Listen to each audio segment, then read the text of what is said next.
예, 오늘은 출애굽기 78번째 시간이죠. 78번째 시간. 시리즈 설교가 될 것 같은데요. 가나안 문화를 거절하라. 첫 번째 시간입니다. 그래서 그 첫 번째 시간은 무당을 거절하라 라는 제목으로 말씀을 전해보려고 합니다. 오늘 출애굽기 22장 18절을 보면은 무당을 살려두지 마라 라는 그런 말씀이 기록되어 있는데요. 오늘날 우리들이 이 말씀을 보게 되었을 때 다소 과격해 보일 수 있을 거라는 것을 저는 이해하고 있습니다. 그러니까 이 무당이라는 죄가 과연 사형에 처해질 만큼 강력한 죄인가? 아니, 무당을 하는 것, 이 점쟁이 같은 것들이 다 포함되는 개념인데요. 제가 이 무당이라는 단어에 대한 뜻을 제가 조금 이따가 설명을 해드릴 텐데, 아무튼 저희들이 실제로 우리가 주변에서 볼 수 있는 그 무당들 있잖아요. 그런 사람들의 개념과 굉장히 비슷하거든요. 잘된 번역이에요. 근데 그런 사람들이 정말로 죽을 정도로 죄를 지었는가? 우리가 흔히 말하는 무속인들, 그런 사람들이 어떤 일정 부분은 한국 문화의 전통을 이어가는 부분도 있지 않습니까? 우리가 어디만큼 그런 것들을 허용해야 되는가? 근데 오늘의 말씀에 비춰보면은 굉장히 극단적이죠. 완전히 거절하라는 것으로 보이잖아요. 조금 이 말씀을 이해하기 위해서는요, 이 7제 출애굽 백성들이 처해 있던 상황과 하나님이 하실 일들에 대해 성경에 다 적혀 있습니다. 성경에 적혀 있는 그 일들에 대한 그 문맥 속에서 저희들이 이것을, 그리고 그 시대 속에서 이것을 이해하는 것이 필요한데, 먼저 오늘 제가 가나안 문화를 거절하라 라는 큰 제목 아래에서 오늘의 18절을 따로 떼어서 설교하는 것은요, 18, 19, 20절은 하나씩 떼어볼 수도 있지만은 18, 19, 20절이 마치 의도를 가지고 하나의 문단으로 엮으려는 시도 역시 이 원문을 보면 보입니다. 그럼 18, 19, 20절의 이것이 연결된 하나의 문단이라고 볼 수 있는 근거는 무엇인가 라고 보면은 몇 가지 특징점들이 여러분들 눈에도 아마 보이실 거라고 믿는데요. 이 세 구절이 모두 죽음에 이르는 범죄에 대한 것을 다루고 있죠. 그러니까 전부 죽는다 라는 얘기를 다루고 있습니다. 그리고 여러분들이 제가 설명을 해드릴 텐데, 이 세 구절 모두가 가나안 문화를 경계하고 있어요. 가나안이라는 실제 존재했었던 그 특정 지방의 문화, 실제 형성되어 있던 고대 근동, 그 중에서도 가나안의 문화를 경계하고 있는 것이거든요. 특히나 오늘의 본문에 해당하는 무당의 제거 있지 않습니까? 이것은 신명기를 통해서 가나안 땅에 들어갔을 때 반드시 이스라엘 백성들이 행해야 할 그 가증한 행위, 이스라엘 백성들이 제거해야 할 가증한 행위의 표본으로서 대표적으로 예를 들고 있는 것으로 신명기에서 재확인이 되거든요. 신명기 18장 9절에서 14절 말씀을 제가 읽어드릴 텐데 여러분들 한번 들어보시길 바랍니다. 신명기 18장 9절이야 읽겠습니다. 내 하나님 여호와께서 내게 주시는 땅에 들어가거든, 이게 가나안 땅을 염두에 두고 있는 말씀이죠. 내게 주시는 땅에 들어가거든 너는 그 민족들의 가증한 행위를 본받지 말 것이니 라고 얘기하면서 거기에 뭔가 가증한 행위들이 일어나고 있다라고 가나안 문화를 지적하는 하나님의 말씀을 볼 수 있어요. 모세의 설교입니다. 그것이 무엇이냐면은 10절에 이렇게 적혀 있습니다. 그의 아들이나 딸을 불 가운데로 지나게 하는 자나, 이게 인신공양이죠. 인신공양. 공양미 300석에 딸을 팔아넘기는 것처럼, 그런 것처럼 인신공양을 해서 이 종교적 행위란 말입니다. 이 바알 신전이에요. 바알 신전에서 행해지던 일인데, 이 신에게 자녀를 바치는 최고의 정성을 들임으로써 복을 빚는 행위, 이것을 굉장히 엄격하게 제어하고 있다는 것을 저희들이 알 수 있고, 그 이후로 나오는 것이, 잘 한번 들어보십시오. 점쟁이나 길흉을 말하는 자나 요술하는 자나, 이 요술하는 자가 무당이에요. 요술하는 자나 무당이나 진언자나 신접자나 박수나 초혼자를 너희 가운데 용납하지 말라 라고 하나님이 얘기하십니다. 이런 일을 행하는 모든 자를 여호와께서 가증히 여기시나니 이런 가증한 일로 말미암아 내 하나님 여호와께서 그들을 내 앞에서 쫓아내시느니라 라고 되어 있어요.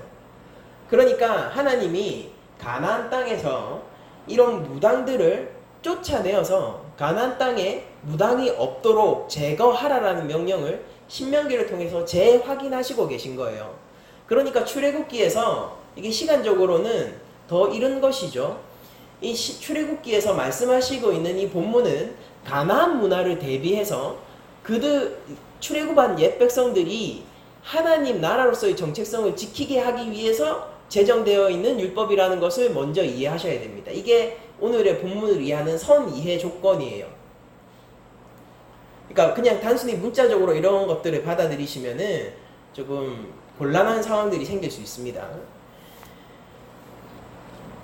그리고 이 세 구절은요, 이 정층적으로 연결되어 있는 형태로 구성되어 있는데, 이런 것들이 18절에는 살게 하지 말라, 그리고 19절에는 죽음에 이르게 하라, 그리고 20절에는 반드시 진멸하라. 그러니까 우리 지금 개역 개정의 번역을 보시면은 19절에 반드시 죽여야 한다, 그리고 20절이 또 반드시 죽여야 한다라는 것으로 마치 같은 단어처럼 번역이 되어 있지 않습니까? 근데 실제로는 달라요. 강도가 다릅니다. 제가 ESV 영어를 제가 읽어 드릴 텐데, 이 영어 성경입니다. You shall not permit the sorcerers to live. 그러니까 not to live로 18절에는 번역을 하고 있어요. 이게 굉장한 직역이거든요. 그러니까 살게 하지 말라라는 거예요. 살도록 하지 말라. 그러니까 굉장히 암시적으로 죽음을 표현하고 있습니다. 그런데 19절에서는 whoever lies with an animal, 이게 짐승과 눕는 자, 이게 짐승과 행음하는 자라는 소리예요. 수간을 얘기합니다. shall be put to death 라고 되어 있습니다. 죽음에 놓도록 해라, 죽음에 이르도록 해라 라고 하면서 좀 더 직접적으로 죽음을 언급하고 있어요. 근데 20절에 가면 whoever sacrificed to any god other than the Lord alone shall be devoted to destruction 이라고 되어 있어요. devoted to destruction, 이게 뭐냐면은 헤렘이라는 개념이거든요. 근데 진멸하다 아시죠? 성경에 가나안 정복 전쟁을 할 때에 이스라엘 백성들이 받은 명령이 무엇입니까? 이게 가나안 땅과 연결이 되어 있는 단어예요. 헤렘, 진멸하다. 가나안 백성의 그 살아있는 모든 것을 제거하라. 그러니까 기독교인들한테 굉장히 시험을 주기도 하고 도전을 주기도 하는 그런 하나님의 명령이잖아요. 그러니까 살아있는 것은 싹 죽여라, 완전히 진멸하라. 이게 devote to destruction이 파괴함으로써 바쳐라 이런 뜻이거든요. 이게 헤렘의 개념이 약간 그런 거기 때문에 하나님께 바쳐진 것 이런 거기 때문에 그런 개념으로서 20절에서 반드시 괴멸시켜야 한다, 반드시 파멸시켜야 한다라는 식으로 굉장히 강한 어투로 번역이 되는 것이 훨씬 원문의 어감을 살리는데 적합하다라고 볼 수가 있습니다. 그러면은 18절부터 19절, 20절에 진행되기까지 이 하나의 문단으로 봤을 때 이 하나의 문단은 뭔가 점층적으로 강하게 이스라엘 백성들의 뭔가를 강하게 거절하라는 느낌을 많이 제공하고 있죠. 최종적으로 거절해야 되는 건 무엇입니까? 그러면은 우상숭배죠. 그러니까 가나안 문화의 하나님께서 가나안 문화를 제거해야 된다라는 대표적인 키워드가 뭐냐면은 우상숭배였어요. 그러면은 18절, 19절은 어디에 종속되어 있겠습니까? 우상숭배와 뭔가 관련이 있는 행위들이란 말입니다. 무슨 말인지 아시겠죠? 그런 관점에서 우리가 18절을 오늘 놓고 보고 다음 주 19절을 보고 다다음 주에는 20절을 보면서 가나안 문화를 거절하라는 하나님의 명령을 살펴보도록 하겠습니다.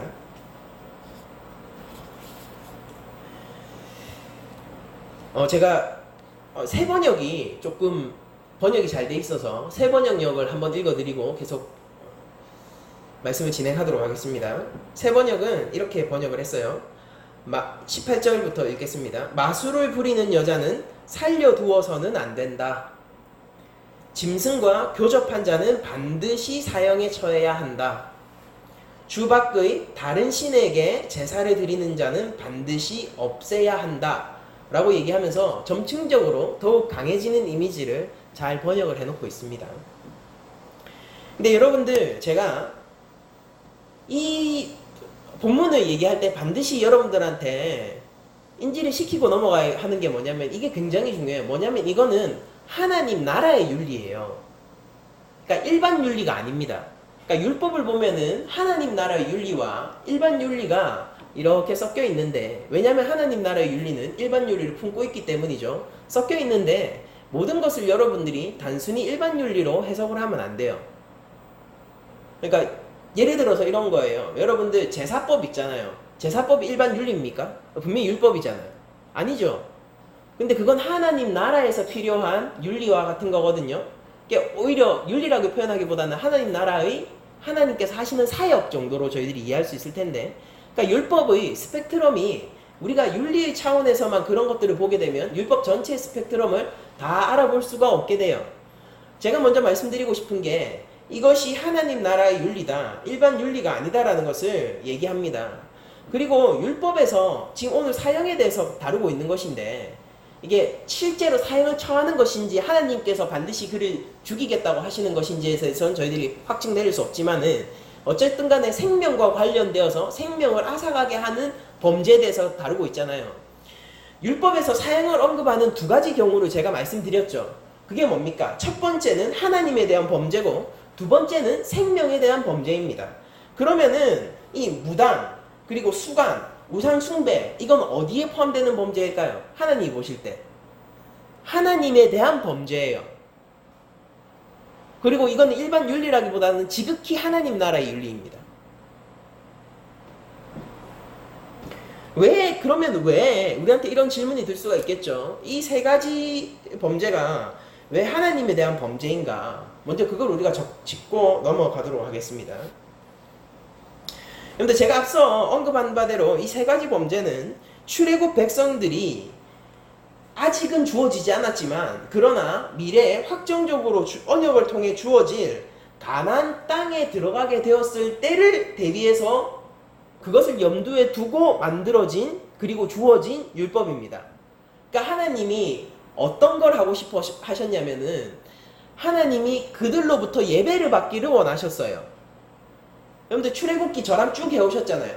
꽤 오래돼서 잊으셨을 수도 있는데, 모세가 바로에게, 애굽의 왕 바로에게 뭐라고 얘기했습니까? 우리가 하나님을 예배하도록 나가게 해달라 라고 얘기를 했었단 말이에요.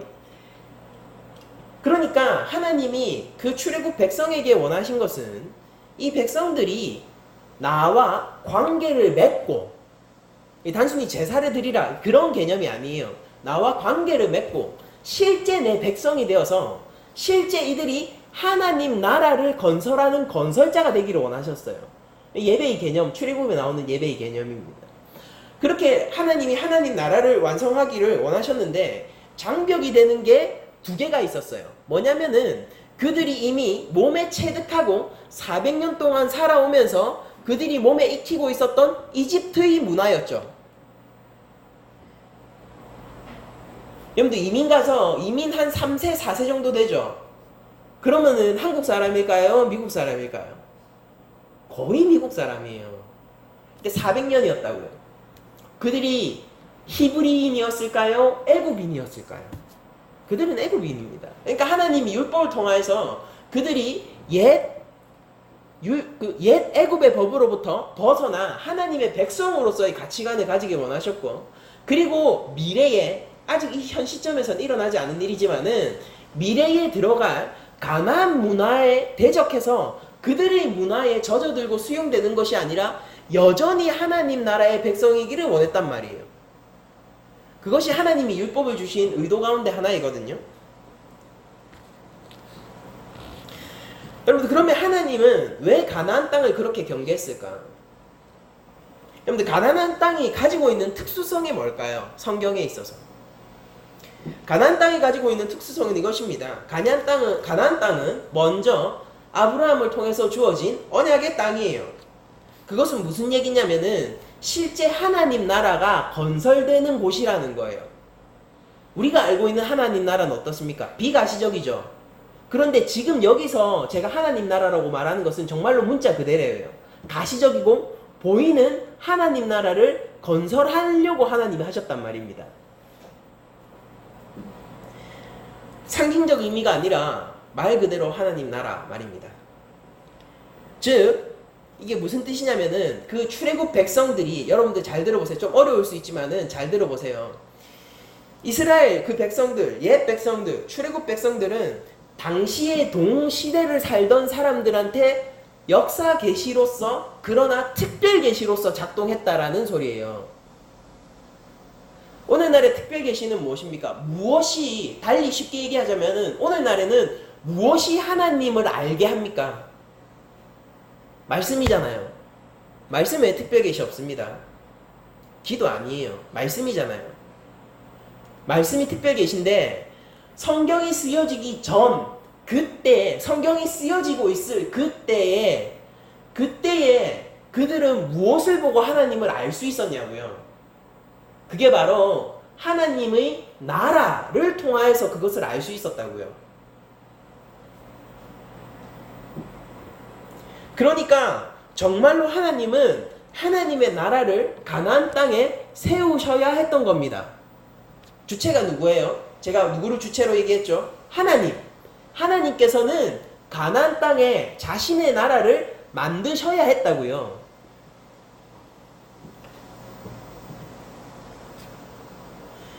그럼 필연적으로 어떤 게 따라올까요? 오늘날 우리에게 주어진 특별 계시로서의 성경을 얘기할 때 우리가 믿고 있는 믿음은 무엇입니까?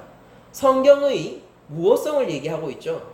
성경은 하나님을 알고, 그러니까 이게 뭐 과학을 알게 하고 이런 얘기가 아니에요. 그게 아니라 성경은 하나님을 알게 하고 구원에 이르게 하는 무오한 방법과 지식을 충분히 함유하고 있다는 것이 우리가 성경에 대해서 무엇성을 주장하는 영역인데, 그렇게 생각을 해보면은 당시 출애굽 백성이 언약의 땅에서 세울 그 실제 존재했던 그 국가는 뭘 담보해야 되겠습니까? 그게 정말로 역사 계시인데 특별 계시로서 역사 계시가 되려면은 뭘 담보해야 되겠어요? 무엇성.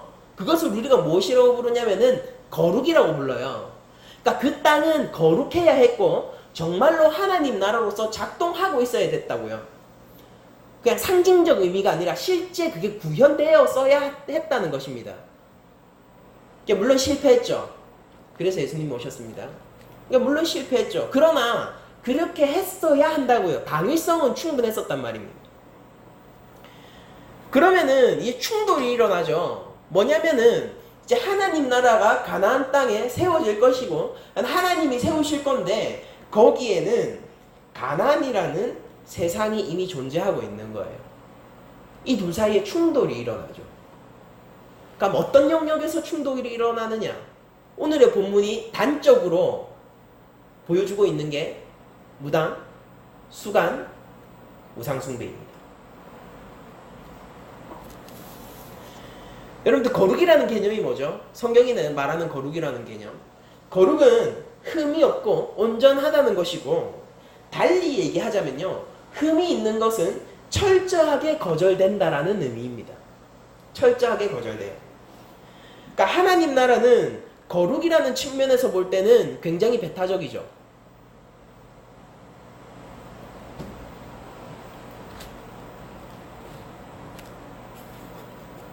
그러면은 우리가 여기에서 하나님의 백성의 특수성도 한번 살펴봅시다. 하나님께서 하나님 나라를 가나안 땅에 건설하시려고 하는데 거기에 동원되어 있는 인부들, 도구들, 실제 건설자들은 누구입니까? 그게 바로 하나님 나라의 백성들이었어요. 출애굽 백성이죠. 그러니까 출애굽 백성들은 당대 역사 속에서 굉장히 큰 임무를 맡고 있었던 거예요. 하나님 나라의 건설자들로서 실제 가나안에서 하나님 나라를 구현하는 도구로서 쓰여야 했던 존재들입니다. 그래서 그들은 하나님의 백성이에요. 그래서 성경은 그들을 제사장 나라라고 부릅니다. 출애굽, 우리 이전에 이미 봤던 본문이에요. 출애굽기 19장 1절에서 6절을 읽어드릴 텐데 하나님은 이미 이런 의도를 출애굽 백성에게 충분히 드러내고 계셨습니다. 한번 잘 들어보세요. 출애굽기 19장 제가 3절부터 읽어드릴게요. 모세가 하나님 앞에 올라가니 하나님께서 산에서 그를 불러 말씀하시되 너는 이같이 야곱의 집에 말하고, 이 야곱의 집이 이스라엘 백성 전체를 일컫는 것이죠. 야곱의 집에 말하고 이스라엘 자손들에게 말하라. 내가 애굽 사람에게 어떻게 행하였음과 내가 어떻게 독수리 날개로 너희를 업어 내게로 인도하였음을 너희가 보았노라. 이미 봤다라는 것입니다. 즉 출애굽 백성은 하나님이 특별하고 직접적으로 개입을 하셔서 해방을 얻었어요. 자유를 얻었단 말입니다. 그러면서 하나님이 조금 이상한 말을 이어서 하시는데 세계가 다 내게 속하였나니라고 얘기를 하세요. 잘 들어보세요. 애굽 사람을 내가 치고 바로와 싸워 이겨서 너희들을 안전하게 보호해서 너희를 여기로 인도했다. 내게로 인도했다. 그 다음에 나오는 말이 뭐냐면은 세상이 다 내게 속하였다라는 말입니다. 근데 왜 이런 말을 하셨을까? 세계가 다 내게 속하였나니 너희가 내 말을 잘 듣고 내 언약을 지키면, 이 언약이 율법이죠. 언약을 지키면 너희는 모든 민족 중에 내 소유가 되겠고 라고 말씀하세요. 잘 생각해 보세요. 세계가 다 내게 속했다라고 얘기했는데 하나님이 마치 이스라엘 백성들이 자기의 소유가 아닌 것처럼 이어서 얘기하시죠. 뭐라고 얘기하냐면 너희가 내 말을 잘 듣고 내 언약을 지키면 너희가 내 소유가 될 거다라고 얘기하시잖아요. 뭔가 이상하지 않습니까, 말이? 자, 이어서 제가 또 말씀을 드려볼게요. 너희가 내게 대하여 제사장 나라가 되며 거룩한 백성이 되리라. 너는 이 말을 이스라엘 자손에게 전할지니라. 아멘. 근데 하나님이 그들한테 이스라엘 백성들에게 기억하게 하신 것은 내가 너희를 출애굽했잖아. 나의 특별하고도 직접적인 개입을 통하여서 굉장히 초자연적인 역사를 통하여서 너희를 내게로 이끌어 왔잖아. 그런데 너희를 내게로 이끌어온 목적은 뭐냐면은 세상이 다 내 건데 지금 내게 아닌 것처럼 행하고 있으니 너희를 시작으로 너희가 모든 백성들을 불러 모으는 흡입력 있는 이 핵, 구심의 역할을 하게 함으로써 이 원래 내 것인 이 온 세계를 정말로 내 것으로 모두가 인정하게 하겠다라고 하나님이 말씀하시고 계신 거예요. 원래 다 하나님 거예요. 그런데 이스라엘 백성도 원래 하나님 거죠. 애굽은 누구 겁니까? 바로 겁니까? 하나님 거죠. 그런데도 하나님은 이렇게 얘기하시는 거예요. 그거 찾겠다고. 다 내 건데 모두 다 인정하지 않고 있거든요. 근데 그 다 인정하게 하겠다라고 얘기하는 겁니다. 근데 무엇을 통해서? 먼저 너를 통하여서 제사장 나라. 제사장의 역할이 뭐죠? 다른 사람을 하나님께로 가지 못하는 다른 사람의 재물을 들고 번제단으로 나아가는, 즉 하나님께로 나아가는 자가 제사장이잖아요. 하나님께 이끄는 자, 핵이 되는 자, 구심점이 되는 자, 끌어다니는 자석과도 같은 역할을 하는 자. 너희를 제사장 나라로 삼겠다. 이게 하나님 나라예요. 이게 하나님 나라를 세우겠다는 뜻이고 이스라엘 백성을 향한 하나님의 선포였습니다. 그러면은 제사장적 역할과 거룩함을 담보하는 하나님 나라에 대한 요구라고도 저희들이 볼 수 있겠네요. 당연하죠, 그건. 이 옛 백성들이 가지고 있었던 이런 제사장 나라로서의 책임감은요, 오늘날 우리가 가지고 있는 하나님 나라의 백성들과 아주 동일한 연속적인 부분도 있지만은 불연속적이고 그들만이 가지고 있었던 특수한 부분도 있어요. 그게 뭐냐면은, 우리가 조금 다른 면이 뭐냐면은, 우리의 삶이 있잖아요. 그러니까 우리의 삶, 우리의 역사도 역시 하나님의 도구로서 하나님 나라의 건설자로서 그 옛 백성들과 동등한 의미를 가지지만은 특별 계시는 아니에요. 그쵸? 우리의 인생이 특별 계시는 아니란 말이에요. 성경으로서 특별 계시는 완결났잖아요. 그렇기 때문에 이게 특별 계시는 아닌데 우리의 삶이. 그러나 출애굽 백성들에게 있어서는 그들의 행보 자체가 동시대의 특별 계시였다라는 차이점이 있습니다. 즉 출애굽 백성들은 엄격한 거룩이 필수적으로 갖춰져야 하고, 그래서 그들은 반드시 제사장 나라가 되어야만 하는 겁니다. 그러면 그들이 차지할 땅, 약속의 땅, 가나안에 대한 문제는 필연적으로 무엇으로 결착이 날 수밖에 없겠어요? 이게 지금 전쟁의 논리를 얘기하는 게 아니라, 영토 분쟁의 논리를 얘기하는 게 아니라, 하나님 나라가 서느냐 마느냐의 문제를 만약 제가 얘기한다라고 하면은 거기에는 거룩의 배탁성이 아주 극단적으로 표출되는 곳이겠죠.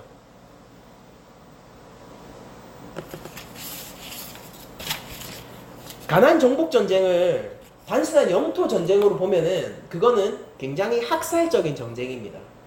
맞아요. 어떻게 헤렘을 명령할 수가 있어요? 어떻게 어린아이까지 죽이라고 말할 수가 있습니까? 물론 그런 일들이 실제로 일어났는가 아닌가에 대해서는 조금 우리들이 따져봐야 하지만은, 근데 가나안 정복 전쟁은 종말론적인 하나님 나라의 건설을 의미해요.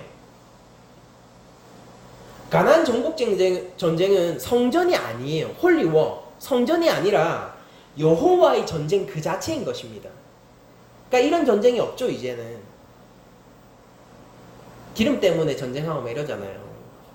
이런 전쟁이 없죠. 하나님이 전쟁하시는 하나님의 전쟁 그 자체라고요.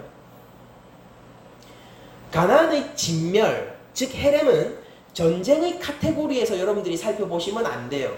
그게 아니라 뭐냐면은 하나님이 심판하시는 심판입니다. 그래서 그것이 극단적으로 일어나는 거예요. 그런 속가냄이. 여러분들 가나안 정복전쟁을 잘 아시니까 한번 생각해 보세요. 그 정복전쟁은 우리가 조금 받아들이기 껄끄러울 정도로 거룩이 아닌 모든 것들을 극단적으로 거절하면서 진행되죠. 왜 그렇습니까? 이것은 우리에게 마지막 심판의 그림자로서 주어진 전쟁이기 때문이에요. 그래서 우리는 가나안 정복전쟁을 보면서 과도할 정도로 거룩이 아닌 모든 것을 거절하는 것에 조금 극단성은 느낄 수 있지만은, 한편으로는 이것이 하나님의 완벽한 공의의 판단임도 인정할 수가 있게 됩니다. 이건 전쟁이 아니라 하나님께서 하시는 심판이기 때문이에요. 심판의 도구가 이스라엘 백성이었고, 하나님은 심판 후에 하나님의 나라를 완성하여서 세우십니다. 근데 되게 많이 들어보셨죠? 이거 신약 얘기 아닙니까? 저 지금 구약 얘기하고 있는 거예요. 여러분들 이런 심판의 극단적인 상황은 우리가 이미 노아의 홍수를 통해서 경험했고, 가나안 정복 전쟁을 통해서 또 한 번 경험하게 되는 것입니다. 이를 통해서 우리는 예수께서 다시 이 땅에 오실 마지막 심판의 그림을 동시에 알 수 있어요. 그러므로 마지막 심판의 그림자로서 가나안 정복 전쟁이 기능하고 있다면은, 우리도 마지막 심판과 같은 맥락에서 그와 같은 시선에서 가나안 정복 전쟁을 다룰 필요가 있는 것이죠. 아무튼 이거는 저희가 여호수아를 강의하고 있는 것이 아니니까 여기까지 하고, 그러면은 좋아요. 하나님이 가나안을 대비해서, 그리고 가나안에 하나님 나라를 세운다는, 하나님 나라를 건설한다라는 특수성 위에서 하나님 나라의 윤리로서 무당을 살려두지 마라, not to leave, 살려두지 마라 라고 얘기했다라는 그 의도는 알겠습니다. 그러면은 이제 우리에게 생기는 질문은 이것이죠. 그렇다면 왜 무당은 하나님 나라에서 거절되는가라는 거예요. 그리고 이 지점이, 이것을 아는 것이 오늘날 신앙생활하고 있는 우리에게 매우 많은 유익과 하나님의 말씀을 전달해주는 지점이거든요. 왜 하나님 나라에서 무당은 거절되어지는가, 극단적으로 배제되는가, 그것에 대해서 우리들이 한번 살펴봐야 되지 않겠습니까? 결론적으로 얘기하자면요, 무당이라는 것은 하나님 나라에 대한 반역이기 때문이에요. 그리고 무당이라는 것은 무당 스스로가 죄를 지었다라는 개념을 넘어서 뭐냐면은 그 공동체 전체가 어떻게 하나님께 반역하고 있는가를 보여주는 상징 매체와도 같은 것입니다.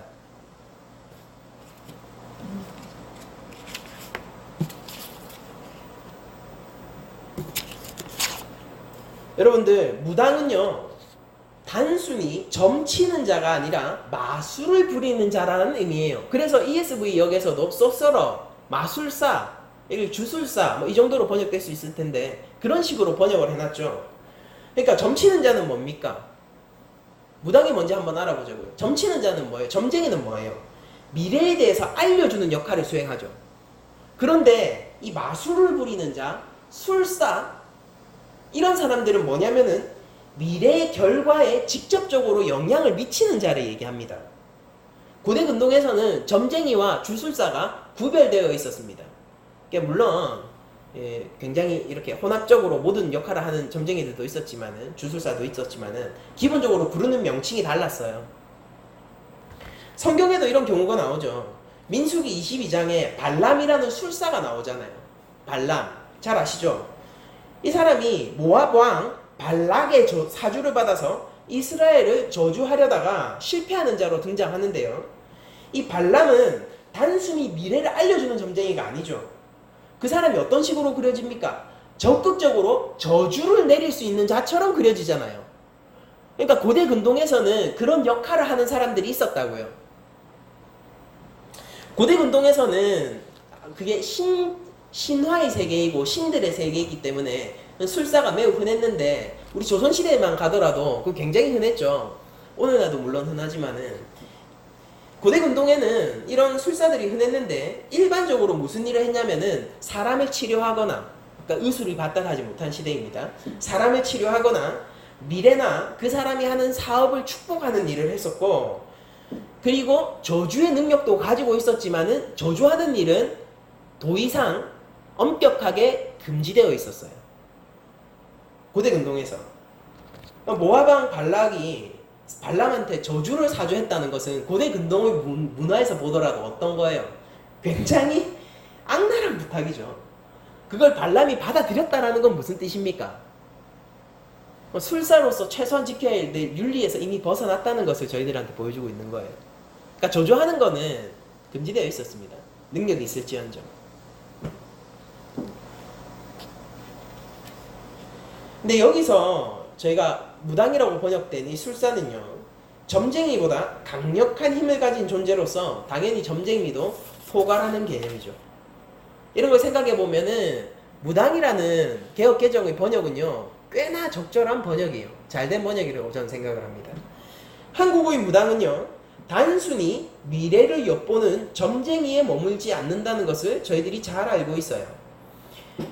미래의 위기를 막아주는 액땜을 해주기도 하고 현재 살이 끼어있는 사람한테 살풀이를 해주기도 합니다.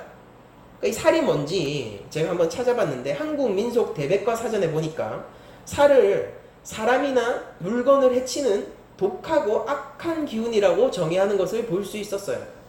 무당은 또한 이 독하고 악한 기운, 이것을 인위적으로 다룰 수도 있어서 살을 인위적으로 날리기도 하는데요, 함부로 살을 날리는 것은 매우 악의적인 일로서 금지되고 있습니다. 이런 것들을 볼 때 고대 근동의 술사의 윤리와도 비슷한 점이 있죠. 즉 무당은 오늘 본문에 등장하는 고대 근동의 술사들과 굉장히 성격이 비슷해요. 그러니까 여러분들이 무당으로 그냥 이해하셔도 고대 근동 1차 독자들이 봤었던 무당과 굉장히 가까운 이해를 가지실 수 있습니다. 그런데 조금 차이점은 뭐냐면은 고대 근동의 술사들은 점을 치고 축복과 저주의 능력을 부리면서, 능력을 인정받은 술사들은 국가 권력에 동참하기도 하고 국가 정책에 영향을 미치기도 했다는 점에서 오늘날 무당보다 훨씬 광범위하고 파워풀한 영향력을 가지고 있었다라고 여러분들이 생각을 하시면은 딱 여기서 나오는 무당, 원래 원어에 해당하는 그 무당의 이미지에 가장 가까울 거예요.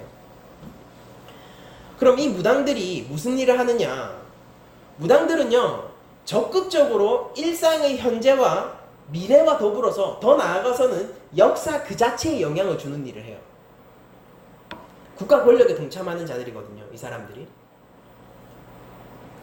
그런데 이 일은요 자기 개인의 영영함이 아니라, 개인의 능력이 아니라 반드시 신과 연결되어 있습니다. 무당들도 그렇죠. 신과 연결되어 있죠. 애기동자, 장군, 뭐 모르겠어요. 아무튼 신과 연결되어 있단 말입니다. 성경이 무당을 언급할 때 종종 신접한 자를 거의 약간 공식에 가까울 정도로 함께 언급하는 것은 절대 우연이 아닙니다. 그러니까 신접한 자와 무당의 경계는 굉장히 흐려요. 그러니까 신접한 자가 무당인 겁니다. 신접한 자가 미래를 얘기하기도 하고, 신접한 자가 살풀이를 하기도 하고, 신접한 자가 살을 날리기도 하는 거예요. 그리고 그들은 모두 영적인 존재라고, 영적인 존재와 자기가 직접적으로 이어져 있다라고 얘기를 하고 있어요.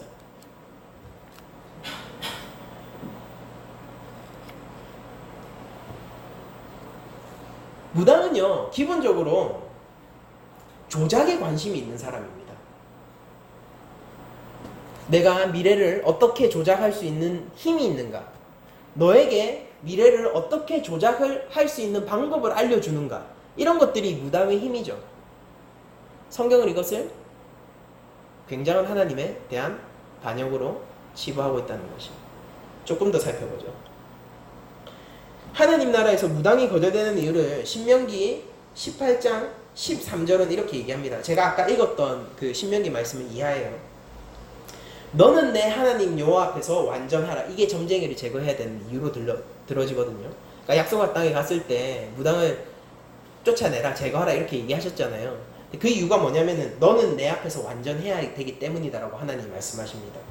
그리고 네가 쫓아낼 이 민족들은 길흉을 말하는 자나 점쟁이의 말을 듣거니와 내게는 내 하나님 여호와께서 이런 일을 용납하지 아니하시느니라 라고 얘기를 하시거든요. 이게 점쟁이를 쫓아내야 되는 이유로서 하나님이 직접 거론하시고 있는 것입니다. 근데 한번 생각을 해봅시다. 하나님의 백성은 무엇입니까? 하나님께 완전히 맡기는 자라는 게 무슨 뜻이죠? 하나님 앞에 완전히 자신의 삶을 맡기는 자는 미래의 계획과 주권을 하나님 앞에 맡기는 자를 뜻하는 거예요. 그러니까 신을 조작해서 자신이 원하는 결과를 만들어내는 것이 가나안 문화라면요, 하나님의 말씀에 순종하여 하나님의 영광을 위해 사는 순종의 체계 속에서 사는 것이 하나님 나라의 문화라는 것입니다. 여러분들 재밌는 게 뭔지 아세요? 무당들을 바라보게 되면은, 고대 근동의 무당들도 그랬어요. 무당들을 바라보게 되면은 전부 다 영적인 것과 이어져 있다라고 얘기하면서 그들은 항상 현세적이고 속세적인 것만 얘기해요. 이 아이러니를 여러분도 아십니까? 고대 근동의 무당들이 그랬어요. 오늘날 대한민국의 무당도 다르지 않은 것 같아요. 무당은 신을 안다고 말합니다. 신령한 능력이 있다고 얘기해요. 그러나 진짜 영적인 것은 하나도 다루지 않아요. 오늘날의 무당들이 주로 다루는 것이 무엇입니까? 지금 겪은 위기를 탈출하는 방법, 지금 어려움을 겪고 있는 사업이 잘 되는 방법, 내가 결혼하는 방법, 결혼할 사람을 만나는 방법, 내 자식이 성공하는 방법과 같은 것들을 다루지 않습니까? 이 모든 것은 세속적이고 굉장히 현세적인 것이에요. 그런데 그들이 정작 앞에서 타이틀로 내세우고 있는 것은 영적인 것이고 신적인 것이라는 거예요. 근데 그들은 지극히 세속적입니다. 그리고 그 무당을 찾는 사람들도 지극히 세속적이에요. 여러분들, 무당을 찾는 자들이 신에 대해서 관심을 가진 것 한 번이라도 보셨습니까? 여러분들, 무당은 내가 언제든지 바꾸어서 갈 수 있는 존재잖아요. 그 무당이 무슨 신을 받았는지는 중요하지 않죠. 그 무당에게 무슨 신이 왔는지는 중요하지 않잖아요. 그게 아니라 뭐가 관심이 있는 거예요. 무슨 힘을 가지고 있는지가 더 관심이 있잖아요. 저 무당이 얼만큼 영험한지, 이게 영적이라고 착각하고 있는 겁니다. 무슨 힘을 가지고 있지? 그래서 실제 내 삶에 무슨 역할을 해줄 수 있지? 내가 살아가는 이 1시간, 2시간, 일주일, 1년 후에 무슨 좋은 영향을 끼칠 수가 있지가 무당을 판단하는 근거잖아요. 하나님이 왜 하나님 나라에서 무당을 첫 번째로 제거해야 되는, 거부해야 되는 대상으로 지목하셨느냐면은, 우상을 섬기는 근원적인 마음이 드러나 있는 극단적인 형태가 무당이기 때문입니다.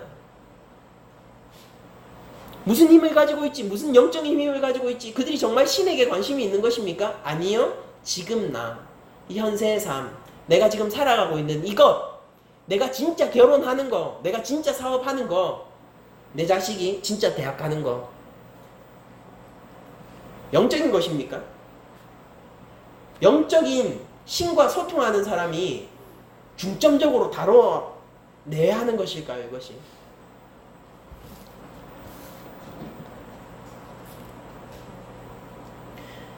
여러분들, 그러나 그런 사람들과 다르게 진짜 인격적인 신이신 하나님을 아는 것은 정말로 영적인 것을 추구하고 지향하는 태도를 교회에게 부여합니다. 그게 뭐예요? 뭐가 진짜 영적인 것입니까? 우리는 무엇이라고 교회는 그 삶을 부릅니까?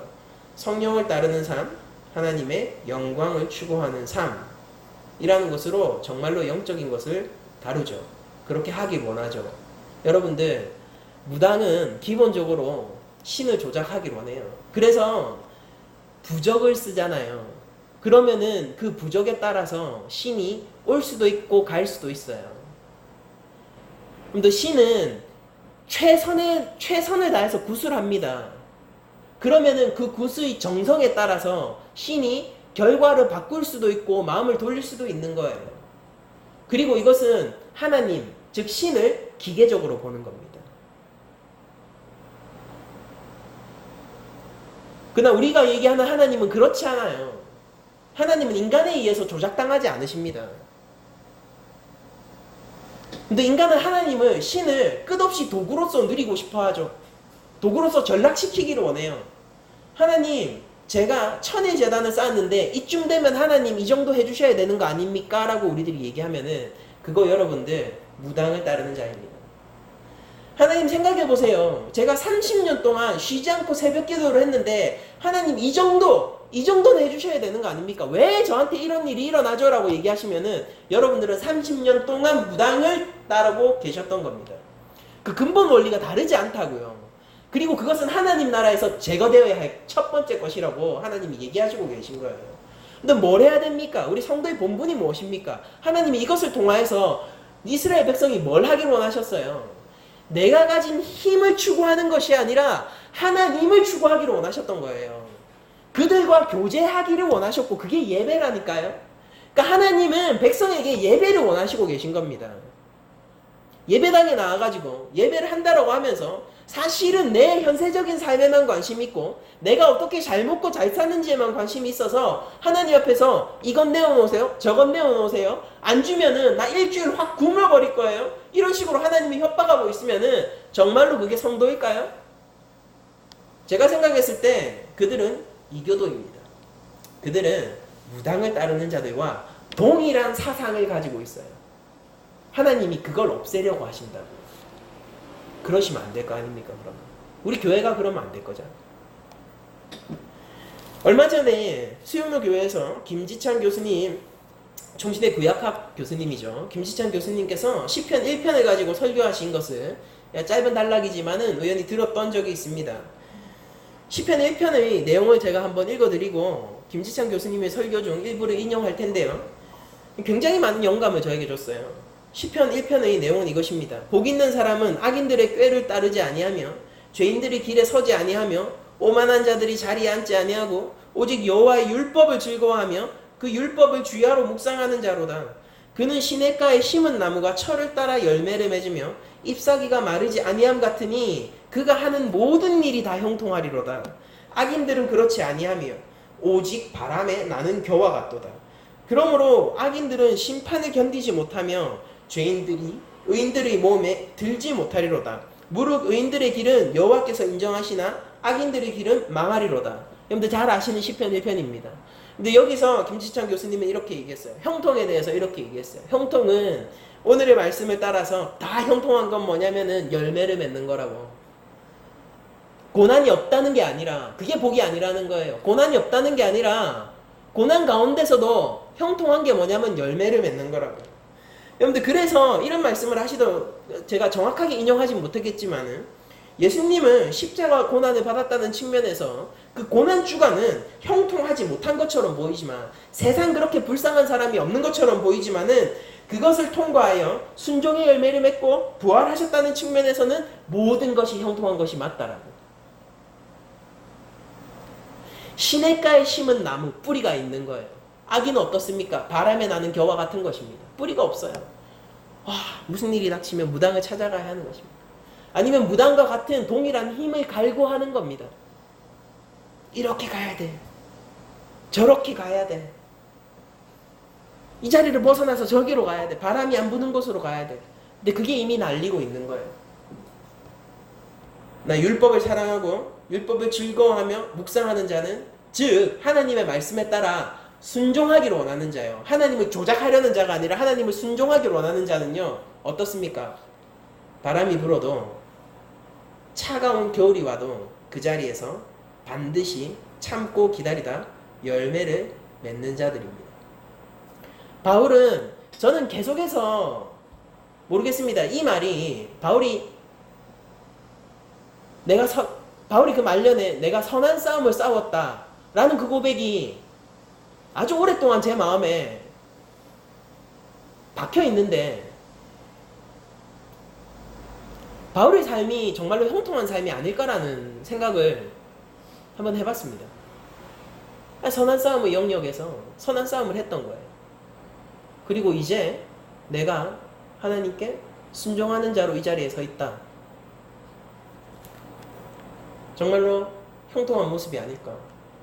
그것이 무당을 따르는 자들의 근본 정신과는 다른 말씀의 정신을 가지고 사는 사람들의 모습이 아닐까라는 생각을 해봤습니다. 여러분들, 무당을 찾아가서 점을 보지 않는다, 그것이 이 말씀을 지키는 길이 아니에요. 여러분들 교회당에 나와서도 무당을 따른 행위를 얼마든지 할 수 있습니다. 하나님이라는 이름으로 말이죠. 그러니까 더 큰 죄를 짓는 거죠. 하나님도 믿지 않고 무당도 믿지 않는 자들도 얼마든지 무당의 길을 따를 수 있어요. 하나님 무엇을 얘기하십니까? 역사의 주관자는 나다. 내가 구원을 이뤄냈고 내가 너희를 출애굽시켰고, 이걸 상기시키는 게 그거잖아요. 내가 어떻게 애굽에게 했는지 너희가 봤지. 내가 어떻게 너희를 내게로 이끌어냈는지 너희가 봤지. 뭡니까? 주관자가 누구예요? 우리 신앙생활의 주어가 무엇이 되어야 됩니까? 하나님. 이것이 하나님 나라의 관점이고, 그때야 진정한 자유인이 될 수 있는 것입니다. 수많은 사람들은 내가 자유하기 때문에, 나에게 주권이 있기 때문에 내가 이런저런 일을 해서 이렇게 내 삶을 만들어 가야겠다라고 생각하지만은, 그런 사람들이 모두 사실은 바로 이 압제 속에서 신음하고 있는 옛 백성들과 다르지 않는 삶을 사는 거예요. 출애굽 백성들은 늘 애굽을 그리워했죠.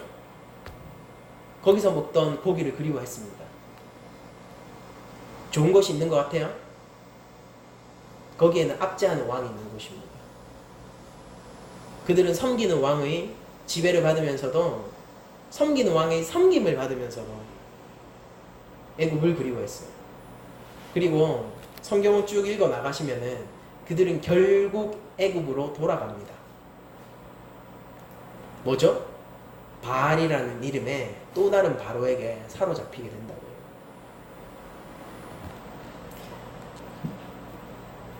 근데 오늘 우리가 이 시간 하나님 앞에 예배드릴 수 있는 근거는 하나님이 부르셨기 때문이고, 우리의 삶이 안전한 이유는 하나님께서 주체적으로 우리의 삶을 지켜나가고 있기 때문입니다.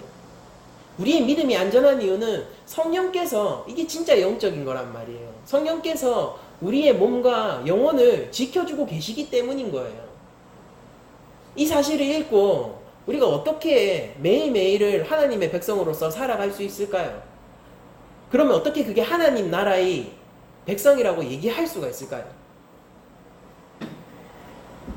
저는 여러분들이 한 주간 살아가면서 무엇보다도 하나님 나라의 관점으로 살기를 원하시고, 이 왜 무당을 극도로 배제했는지, 하나님 나라의 원리가 무엇인지, 윤리가 무엇인지를 여러분들이 완전히 알아 참 자유인의 삶을 살기를 축복합니다. 우리들은 모든 미래의 계획과 주권, 즉 우리의 삶을 하나님께 근거를 두고 살아가는 하나님 절대 주권의 삶을 살아내야만 합니다. 때때로 피하고 싶은 일이 있을 때, 고난이 우리 삶 가운데 닥쳐올 때, 하나님 백성으로서 내가 합당하지 않다, 이런 일이 나에게 생기는 것이 합당하지 않다라고 생각을 할 때, 여러분들 그 일을 피할 것을 생각하기에 앞서 먼저 그것을 생각하십시오. 내가 지금 어디에 뿌리를 내리고 있는가? 나는 시냇가에 뿌리를 내리고 있는가? 나는 성령과 함께하여 열매를 맺어내는 사람인가? 그렇게 형통한 사람인가? 아니면은 바람에 날리는 겨와 같은 사람인가?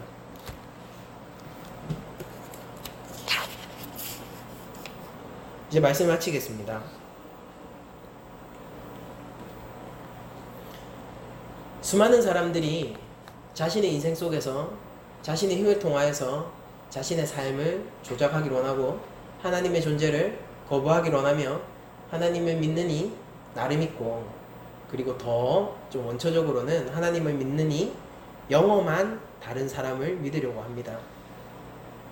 그러나 여러분들, 우리가 인정을 하든 하지 않든 하나님이 역사의 주관자이시고 하나님이 우리 삶의 주인이 맞으세요. 그러므로 제사장 나라가 되시고 거룩한 백성이 되어서 하나님이 정말로 그 주인인 것을 돌려드리는 게 아니라 인정하는 삶을 우리가 살아내야 될 거라고 믿어 확신합니다. 한 주간 성령을 통하여서 그런 살 수 있기를 축복드리고, 무엇보다도 하나님의 그 말씀 안에서 순종하는 삶이 가져오는 놀라운 축복, 그 자유함, 진짜 몰라요. 안 해본 사람 몰라요. 진정한 자유함, 진짜 힘이 되는 그 말씀, 그 삶을 경험하시기를 축복드리며 모든 말씀을 마치도록 하겠습니다.